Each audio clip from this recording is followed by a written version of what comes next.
Ingat.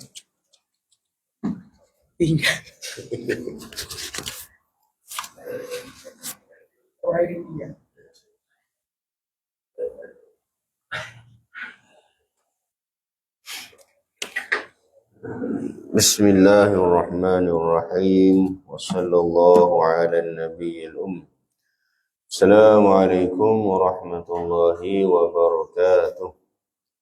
Alhamdulillah nahmaduhu wa nusalli wa nusallimu ala rasulihil karim. Amma ba'du, faqala Allah subhanahu wa ta'ala fil Qur'anil 'azim ba'da a'udzu billahi minasyaitonir rajim. ولقد يسرنا القرآن للذكر فهل من مدكر. صدق الله العظيم. وقال عليه الصلاة والسلام بلغوا عني ولو آية أو كما قال عليه الصلاة والسلام. Alhamdulillah. Pertama dan selamanya kita syukur pada Allah Subhanahu wa taala. Allah Subhanahu wa taala masih mempertemukan kita, alhamdulillah. Selepas inilah beberapa lama dah raya dan sebagainya, alhamdulillah kita dapat sambung. Dan insya-Allah kita akan seperti mana kita mesyuarat baru ni, kita untuk Sabtu pagi ni lah insya-Allah kita akan buat sesi ataupun kita kata bukan kuliah lah kita kata tak, lebih kepada Al-Quran, bacaan Al-Quran. Kita akan cuba insya-Allah lah mula daripada depan Quran, terusan insya-Allah siapa kita target khatam lah insya-Allah. Tak? Macam kita buat di surah Bala Besar. Tahun bila lepas tu start? Masa mula surah tu kayu ni. Alhamdulillah sekarang di juzuk 20. Banyak dah. Juzuk 23 dah kot. Sikit lagi lah. 7 juzuk lagi insya-Allah lah. Lembu sekor tu. Alhamdulillah. Maknanya tak banyak pun. Sekali baca kita baca. Sekali garis isa tu. Lebih kurang 3 muka gitu je. InsyaAllah kita tumpu untuk Sabtu pagi ni, insyaAllah kita tumpu untuk bacaan Al-Quran lah. Cuma sebelum tu kita akan baca dululah insyaAllah kitab ilmu tajwid ni, karangan Ustaz Haji As'ad Humam. Biasanya warna hijau tu tak, tapi kita ambil warna ni. Tengok mula ni macam lain sikit lah, tapi sama je benda dalam pun. Ada tambahan sedikit sebanyak gitu je. Khair, insyaAllah.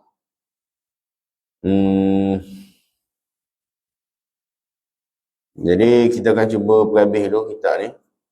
Mungkin kau tengok pada Sabtu, mungkin dalam berapa kali? 2 kali? 3 kali? Tak lama lah kitab ni.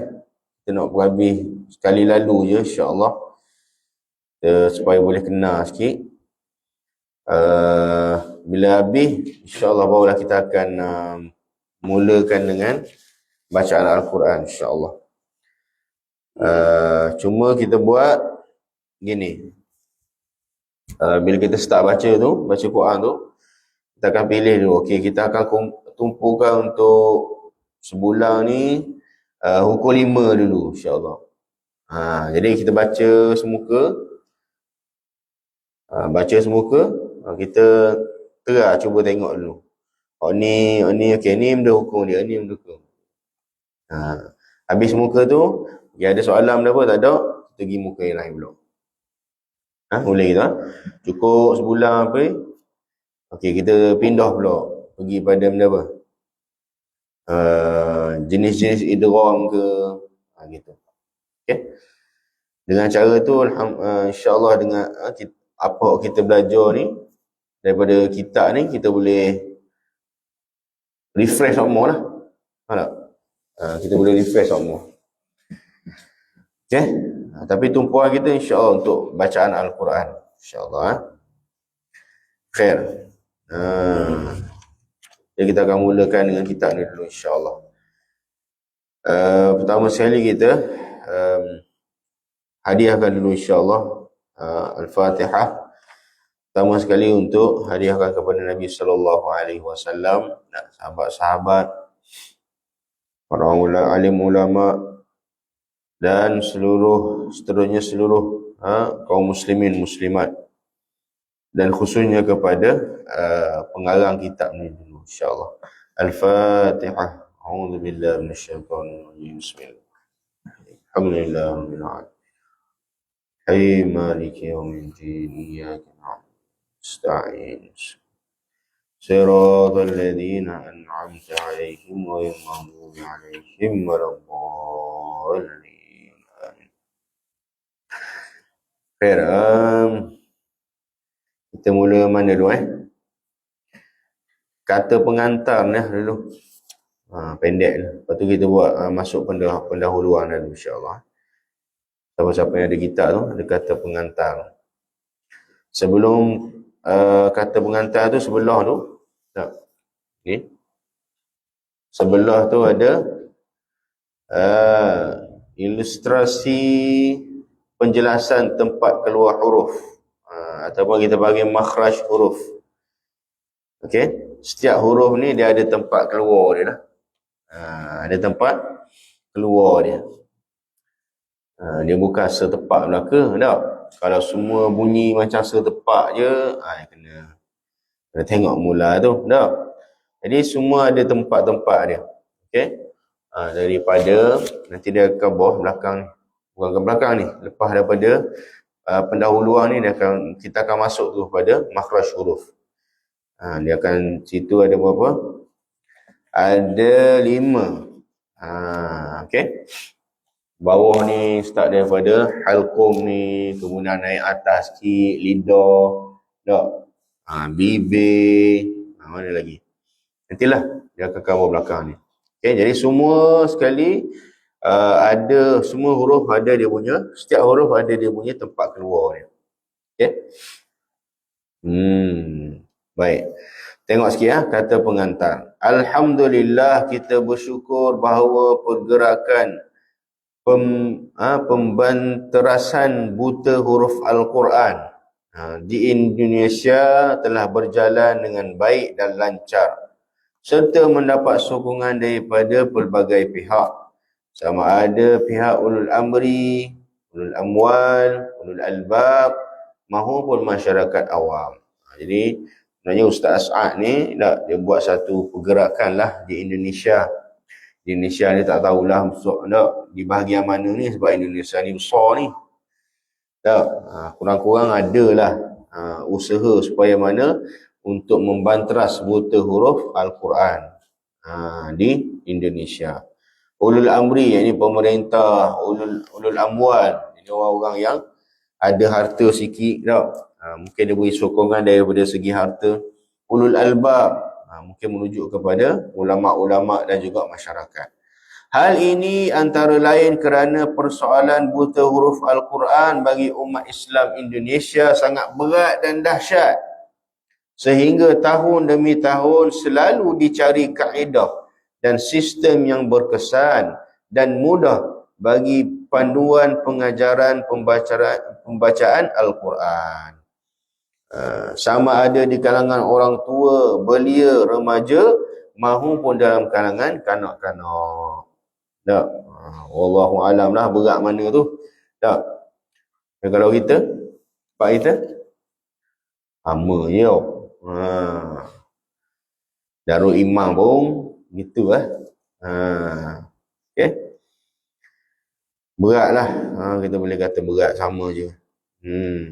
Al-Quran. Mungkinlah tak kita di belah Terengganu ni mungkinlah ada asas-asas dia, tak? Tapi tak dinafikan ada juga, tak? Atas wallahu alam, tak? Sebab-sebab yang berbeza lah. Sampai ke besar, sampai ke lanjut usia pun, Masya Allah, tak? Kita pernah Saya sendiri pernah ajar lah. Tak, ada seorang umur 60 lebih dah. Tapi baru start alif. Tak, alif, ba. Tak. Ha. Tak dah sampai jing banjir lebih dah. Tak, nangis lah. Tak. Tapi alhamdulillah dia ada rasa tak. Ada rasa nak belajar. Nak kata macam gitu. Macam-macam sebab lah. Dia kata dulu masa muda rasa ego tak. Tak apa, boleh lah. Atau rasa tak ada lah.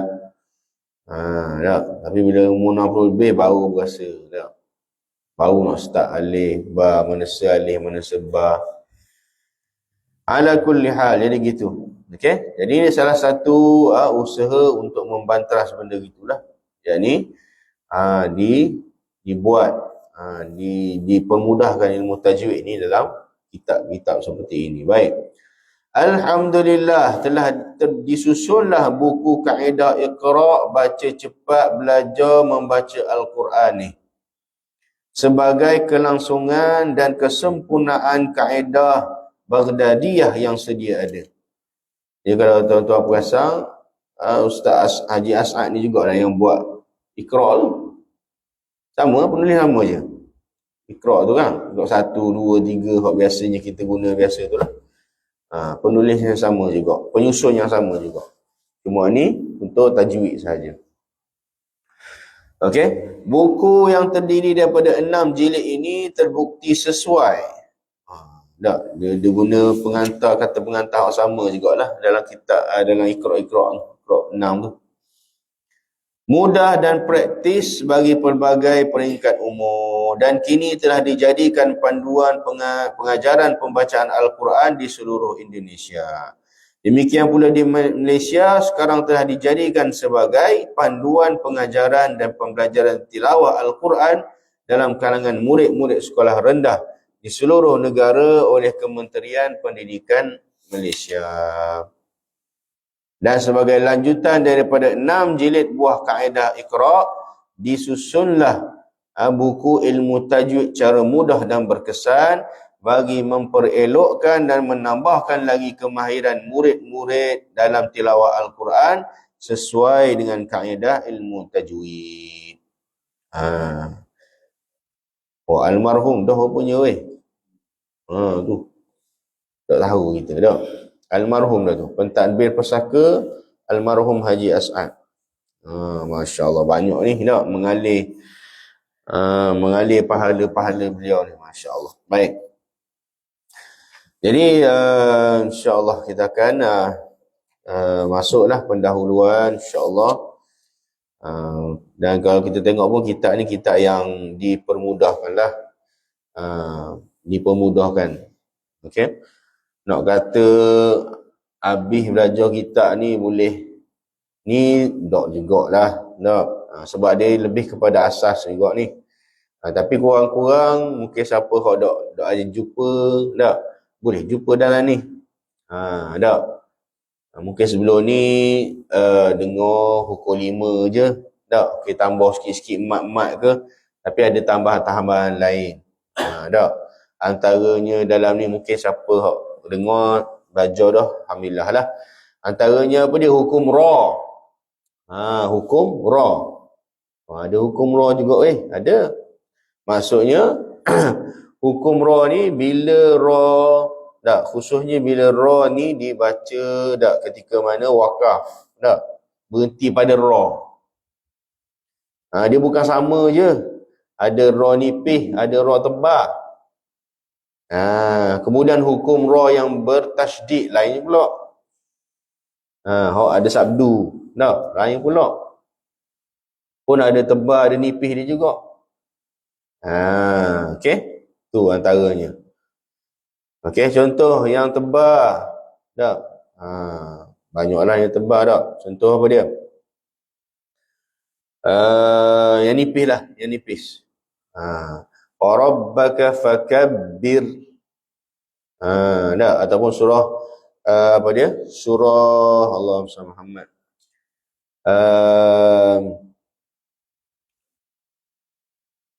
Tak mari tak. Tapi gitulah. Fakabbir. Kena baca nipis. Tak? Kena baca nipis. Tak boleh. Bukan tak boleh tak? Jadi kalau seorang tu baca wa rabbaka fakabbir. Kira tebal tu. Tak? Tapi kalau dengar macam sama je, tak sama tak? Kalau orang yang belajar tak payah tengok pun. Tak payah tengok bibir pun, tak? Boleh dengar je. Dan kalau kita tengok pun beza juga bunyi, betul tak? Sama je. Beza. Wa rabbaka fakabbir. Wa rabbaka fakabbir. Alimun khabir. Alimun khabir. Tak? Tapi kadang-kadang bila tutup sikit dengan lagu, jadi sedap lalu lah. Mahal. Mahal tak? Innahu alimun khabir. Khabir. Dengar sedap tak? Contohnya tak? Tapi tak rupanya. Dia ada beza dia. Tak? Dari segi sah ke ataupun tak sah sembahyang macam mana? Dalam mazhab kita tak ada masalah lah. Bukan tak ada masalah kerana maksudnya selagi mana tak mengubah makna. Khususnya Fatihah lah. Tak mengubah makna, tak? Tak apa lagi. Tak? Yang contoh mengubah makna an'amta, an'amtu, kita kabar sebelum ni kan? Siratal ladzina an'amta alaihim. Tapi dia baca an'amtu alaihim. Tak? Maka mengubah makna, jadi beri kesan pada sah dan tidak sahnya sembahyang, tak apalah. Tapi kalau yang dari segi kesalahan tajwid, kesalahan tajwid tidaklah sampai beri kesan sampai batas sembahyang. Tak? Tetapi dari segi ilmu tajwid salah.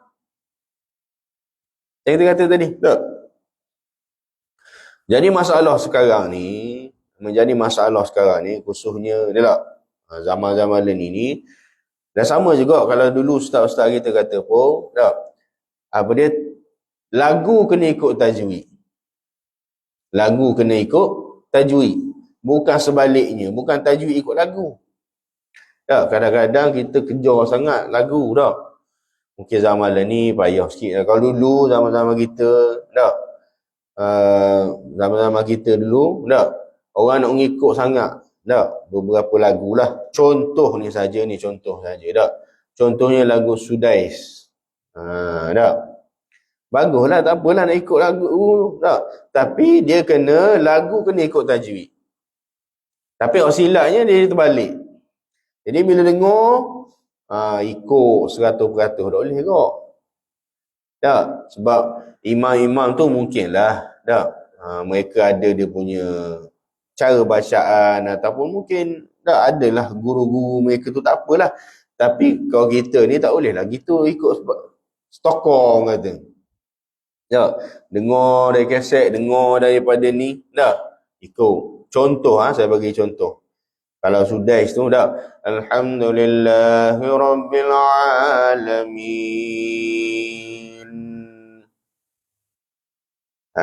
Tu.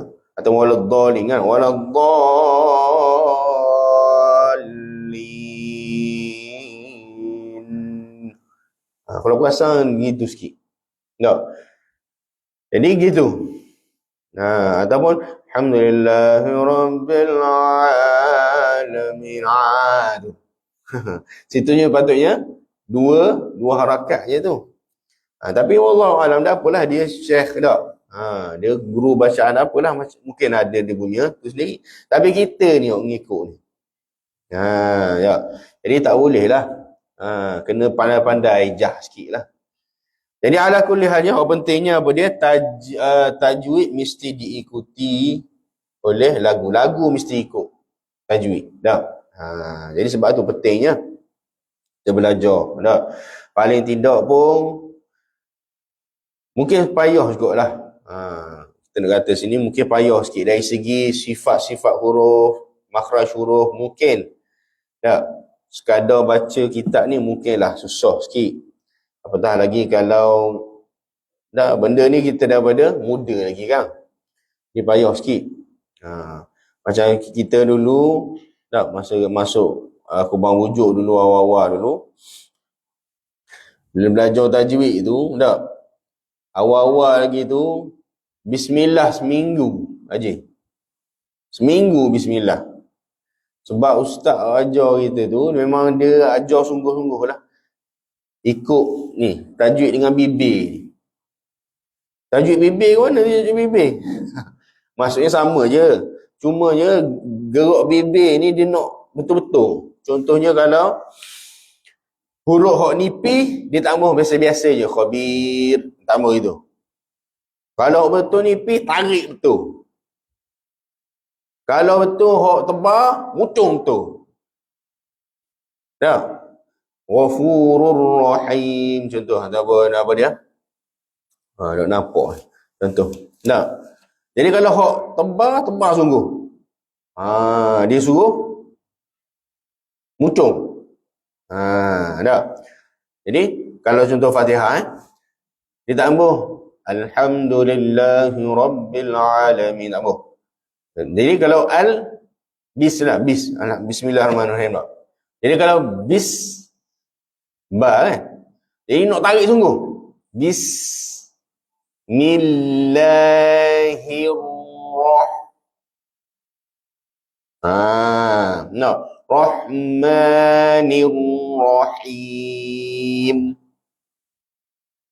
Nah, jadi seminggu tu dia cermin stay, check, tu tengok bibir. Nah. Jadi seminggu bismillah. Coh habis. Coh. Jadi bila saya pergi South Africa tu macam terikut-ikut lagi atau bawa-bawa lagi benda tu. Tak.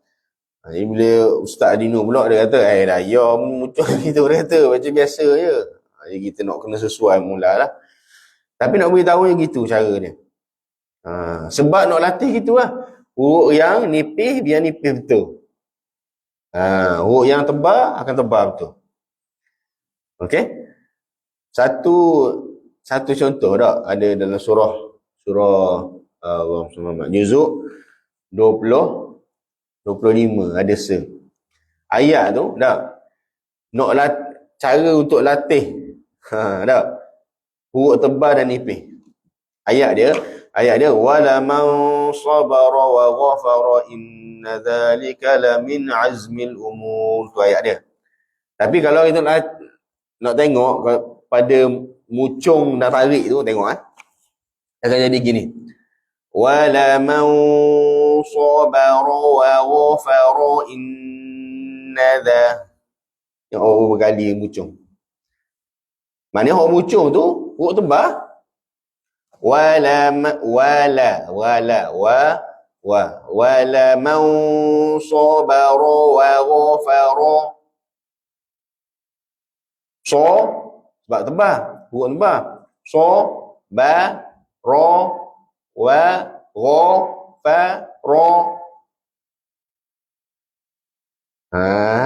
Dah. Tu. Jadi sebab nak latih tajwid tadi tu, nak latih dari segi tebal dan nipis huruf tu, jadi kena gitu. Dan alhamdulillah memang beri kesan lah. Alhamdulillah. Dah pada bacaan kita, masya-Allah. Okey. Nanti kita akan tengok satu lagi hujung sekali belakang kita ni dia ada sifat huruf. Sifat huruf ni lah yang paling payah sebenarnya. Pelajaran 19 ni, dah. Pelajaran 19 dia tu yang paling kita kata paling susah sekali lah dalam bab tajwid ni. Susah sebab apa? Setiap huruf ni dia ada sifat-sifat dia yang tertentu. Okey? Alif apa sifat dia? Dah. Kemudian ba apa sifat dia? Cuma sifat ni dia ada dua pula. Dah. Sifat ni ada dua pula. Jadi sifat huruf ni benda yang paling susah sekali lah. Setakat kita belajar dulu. Macam ustaz saya dulu, dia letak semua sifat-sifat huruf ni pada tangan. Jadi kalau sebut ra gini. Ada lah dia punya. Saya tunjuk sifat ra. Gini. Contoh ni saya pun dah ingat dah. Masa tu belajar umur apa, 12, 13 tu. Tak ingat je masa tu. Jadi makna kata setiap sifat huruf tu dia dah letak pada jari. Tapi pada jari maksudnya setiap bentuk jari ni dia ada melambangkan sifat-sifat huruf tu. Tak? Kalau tuan-tuan cuba belek sikit muka surat pelajaran 19 ni. Tak? 76, muka surat 76 ni tengok. Ada sifat jahar, lepas tu ada lawan ni, hamas. Tak? Kemudian syiddah ada lawan dia, rakhawah. Tu. Isti'la maknanya yang tinggikan lidah. Kemudian lawan dia istifal, yang ni jatuhkan lidah. Ini semua huruf ada setengah huruf, dia mesti salah satu daripada dua sifat ni. Tak? Contoh lam. Lam sifat apa? Kalau kita tengok pada ni lah. Isti'la ke istifal? Akak lidah ke turun lidah? Lam. Agak-agak? Dia satu, cara dulu. Ni kayak gila kita masuk dah. Cumanya, nak tahu mana makhraj huruf. Cara untuk mengetahui makhraj huruf kat mana. Ada dua cara. Satu, kita tambah alif. Tambah alif ke? Tak. Kita matikan huruf tu tapi dengan cara kita tambah alif depan ni. Contoh, ba. Tapi tanpa qalqalah lah. Contoh, ba. Cara dia macam mana? Ab. Kita bahasa mana? Subik dia. Ataupun kita ambil ain. Bahasa mana? Kalau bahasa lidah boleh lah. Mana? Bahasa mana? Bahasa sini lah. Jadi dari situ kita dapat tahu. Okey, jadi contoh lam. Al. Bahasa mana? Langi. Tak apalah, tu nanti kita akan sampai makhraj huruf. Cuma nak kawal al. Rasa-rasa lidah kita terakak ke bawah? Al. Okay. Jadi lam ada sifat isti'la. Dah gitu lah. Tapi ni tak ada pula. Di istifal tu merendahkan langit, lidah daripada langit. Jadi dia mungkin lepas al. Cara al tu adalah untuk tahu makhraj huruf je.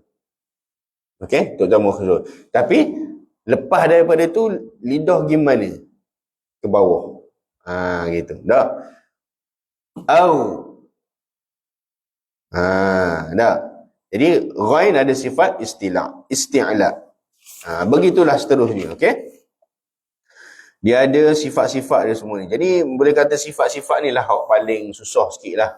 Kita nak ingat tu payah. Okey, jadi sebab tu ustaz saya dia susung belaka dalam tangan ni. Yang mana kita pun dah ingat dah. Kena tengok semulalah ada kitab dia tu. Okey, jadi hak paling banyak sekali hak paling ni lah. Pembelajaran 19 ni sifat-sifat huruf. Jadi itu kita akan belajar nantilah. Ujung sekali. Sebab tu dia tak ujung sekali. Okey, boleh ya? Kita pergi pendahuluan sikit. InsyaAllah. Okey, tengok. Pendahuluan. Bismillahirrahmanirrahim. Warattilil Qur'ana tartila. Dan bacalah Al-Quran dengan tartil. Tartil maknanya mengelokkan bacaan huruf-huruf Al-Quran dengan terang dan teratur. Mengenal tempat-tempat waqaf secara betul. Sesuai dengan hukum hakam tajwid. Dan bacaan tidak secara terburu-buru. Tak? Tahu kat mana tempat-tempat waqaf. Sama juga. Tak? Okey, siapa belajar dah, alhamdulillah lah. Wakaf pun ada cara dia juga. Wakaf. Wakaf maksudnya tempat berhenti. Berhenti tu pun ada tempat-tempat dia juga. Okey, ada tempat-tempat dia. Ada tempat berhenti hok comel. Wakaf hasan kita panggil. Ada wakaf yang Satu lagi wakaf qabih. Wakaf hodok molek. Dah. Dalam tajwid ada dua ni je lah. Okey. Tempat-tempat lain macam-macam wakaf ada. Wakaf lapor pun ada. Tak? Wakaf imam lapor ada. Apa imam lapor tak? Wakaf-wakaf lain adalah. Tapi dalam tajwid ada dua wakaf. Ini tempat berhenti tu. Ada tempat hok molek, ada tempat hok dok molek. Dok molek tu sebab apa? Sebab dia berhenti tengah-tengah ayat lah. Tak? Macam kita kata, pengerusi dengan SU pergi. Kita berhenti situ je. Lepas tu baru sambung ke pasar. Tak boleh lah. Takkan tu nak berhenti pergi situ. Tak, berhenti kat pergi tak boleh. Tak jadi lah. Di situ kita panggil wakaf qabih. Wakaf hodok molek. Okey. Lepas tu dia kata mengenal tempat-tempat wakaf secara betul sesuai dengan hukum-hukum. Baik. Merujuk kepada definisi seperti yang sebut di atas, maka pertama fardu kifayah. Fardu kifayah hukumnya mempelajari ilmu tajwid, termasuk memahami istilah-istilah dan hukum hakamnya serta mengajarkannya kepada orang lain. Dia nak kabarnya tajwid ini dia punya hukum tajwid. Fardu kifayahnya maksudnya kalau setengah orang sahaja hak tahu pun dah cukup dah, ialah mengetahui istilah-istilahnya, hukum-hukumnya, boleh ajar pada orang, cukup dah. Tapi satu lagi ialah fardu ain. Hukumnya membaca Al-Quran dengan baik dan betul sesuai dengan hukum hakam ilmu tajwid. Ini fardu ain ke atas apa? Ke atas setiap umat Islam. Ya. Jadi setiap orang kena, paling tidak, dia kena tahu untuk diri dia sendiri. Khususnya untuk bacaan Al-Fatihah kan. Ya. Bacaan Al-Fatihah.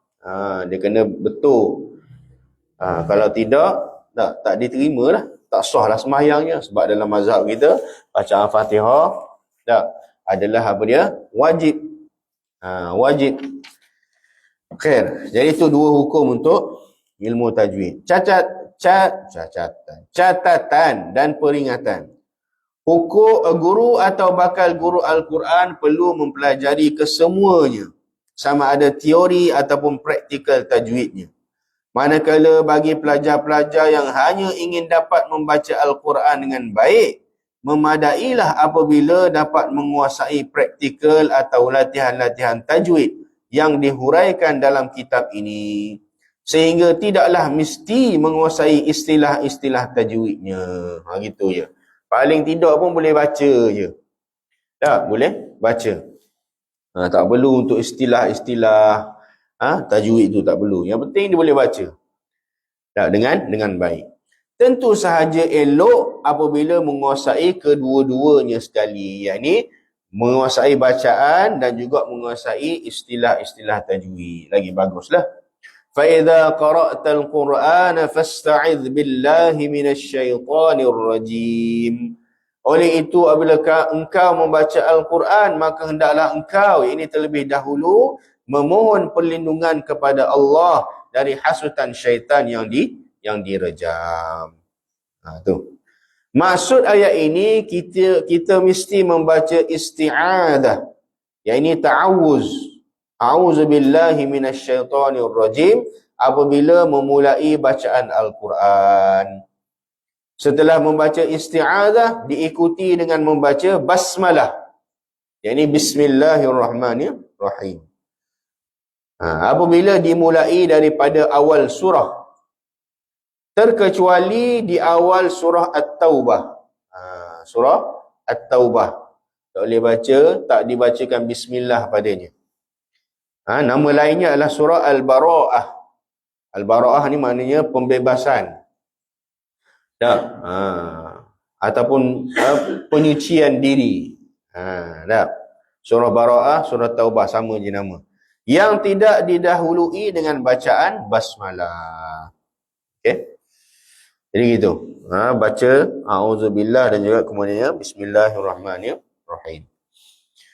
Kayak gini nanti bila kita start baca Al-Quran kayak gini, nak kabar je lah dah. Tak perlulah jangan, mungkin ada setengah-setengah orang fikir kena baca seorang-seorang ke, tak, jangan risau, tak. Maksudnya mungkin ada setengah-setengah orang boleh baca dengan baik, setengah-setengah orang mungkin kalau baca ramai-ramai dia okey, tapi kalau baca seorang-seorang kan tak boleh. Dia mari darah gelegak lagi, tak boleh. Contoh, dah. Jadi sebab tu cara dia adalah nanti kita start baca Quran lagi. Cara dia adalah saya baca depan ni, dah. Okay, saya baca sikit dalam sebaris. Jadi ramai-ramai pun baca sebaris. Gitu. Dah. Mungkin kalau saya perasan ada siapa-siapa tersilap baca, salah sebut ke apa semua, saya sebutlah sikit. Dah. Tanpa saya khabar siapa-siapa lah. Dah. Bukan bukan gitu. Gitu. Dah. Macam kalau dengar ada salah sikit, saya sebut. Gitu. Itu kata. Sebab masa kat surah tu, saya setera gitu dah. Bukan tera mana, bukan tera jikoh dah. Tera dah. Bila nak start baca Quran tu, kita baca kitab ni mula-mula ramai, okey dah. Bila start baca tu, kita ingat nak baca gitulah. Kita panggil 2 orang, dah. Jadi rupa-rupanya tak boleh gitu. Dah. Nampaklah kurang senang sikit. Sebab gitu lah, sebab setengah orang mungkin boleh baca ni, dah. Dino pun sama kot. Ada seorang haji tu, macam Qori tu, baca. Dah, kita baca gini je, dia baca gini. Parik je. Tapi, ada setengah-setengah orang, kita boleh nampak lah, dah. Dia mungkin baca, gitu sikit, dah. Dia ikut-ikut orang, dah. Kadang-kadang Quran sendiri pun tak, dia pergi tepi orang je. Tapi dah apa lah. Ada seorang haji, daripada dulu lagi, tak, sampai sekarang juzuk 23 dah, tak. Daripada dulu lagi, dia memang tak baca Quran pun, duduk tepi tu je. Sandar gitu, dengar je baca, tak apa lah. Dengar pun dapat pahala kot. Gitu makna, tak. Tapi nak kabarnya gitu, kita akan baca ramai-ramai gitu. Moleknya peganglah Quran, tak. Pegang, boleh baca, tak. Gitu. Okay. Kalau tak boleh ikut semua pun, ikut sikit-sikit. Gitu. Okey. Dah lama lah gitu nak kata. Nak orang lah gitu lah. Ahli jemaah surah Bala Besar pun, ada seorang tu tahun lepas, dua tahun lepas, meninggal seorang. Sebelum tu saya khabar dah, kita baca je ni. Dok saya meninggal, pakcik-pakcik meninggal, apa, kita niat kita tu untuk khatam tu ada. Jadi ada seorang haji tu, ada pok tu seorang, mungkin siapa-siapa ada kenal Pok No lah. Dia pun memang setiap kali kita ni, dia ada. Pegang Quran sendiri, baca. Tadinya tahun lepas, kedua tahun lepas, meninggal. Tapi kalau dia niat untuk khatam, Alhamdulillah, dah. Dapat dah pahala khatam Al-Quran, Masya Allah. Okey, jadi kabarnya cara kita baca gitulah nanti insya-Allah. Saya baca depan. Sebelum ni pun dalam setengah jam lebih sikit lah. Habis 3 muka. Biasanya 3 muka dia tak lebih. Saya jemaah tu dia gitu kok. Dia terapak muka je lain. Jadi 3 muka bagi dah cukup. Tak banyak ngak, tak kurang ngak. Gitu. Okey. InsyaAllah situ dululah. Okey, untuk permulaan insyaAllah. Lepas ni kita akan tengok kaedah sikit sebelum kita masuk pada makhraj huruf insyaAllah. Apa yang baik daripada Allah Subhanahu Wa Taala, berikuan daripada kelemahan saya, untuk majlis tasbih kepada Subhanallah bihamdihi, subhanakallahumma wa bihamdika. Assalamualaikum warahmatullahi wabarakatuh.